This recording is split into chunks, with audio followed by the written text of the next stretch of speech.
Hello, my name is John, and welcome to our second Mvndicraft dev diary.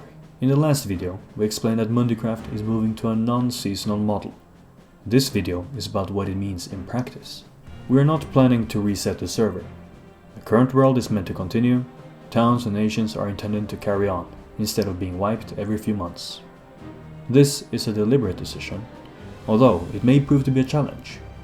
Minecraft servers often fall into a predictable pattern as players join, invest heavily for a week or two, reach a point where they feel established, and then they feel less keen to continue playing.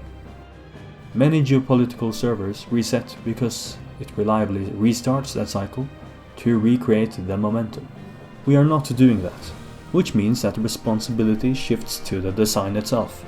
If players are going to stay for the long haul, it must be because the system supports long-term engagement. We want the server you invested your time on to be meaningful and hold memories. You can see similar patterns in other games such as Rust, which shortened its wipe cycles over time, because shorter cycles sustain small bursts of activity. On the other hand, long-running MMOs do not rely on resets, but people eventually hit max level in those games too. But what keeps them around though is not exclusively the progression, it's the social structure, guilds, rivalries and lore. For Mvndicraft, that means expanding systems that create identity and interdependence rather than simply increasing grind. The religion system is one example of that direction. It isn't just a passive buff, it also creates cooperation between players and internal division with denominations. We would also like for it to affect diplomacy and conflict. We are certain it will give nations an ideology to organize around. We are going to apply this same philosophy to the professions and progression rework. Right now, a common pattern is that players reach a point after a month or two where they feel finished with their character builds. In order to fix that, we are removing the current profession restrictions and allowing players to fully complete 2 professions.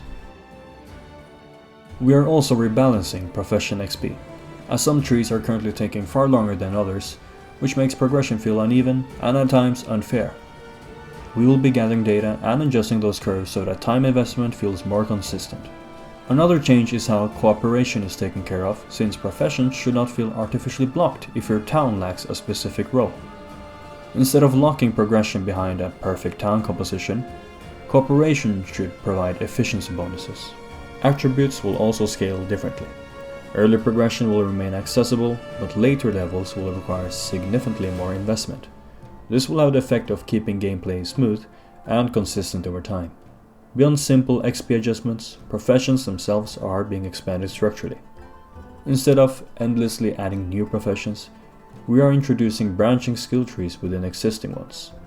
After completing a base tree, you will choose additional paths. Some skills will be mutually exclusive. Progression slows as you expand further within the same profession, and not every profession will follow an identical template. Some will have more branches, other fewer but larger ones. The aim is to make builds feel distinct over time. A profession respec system is also planned.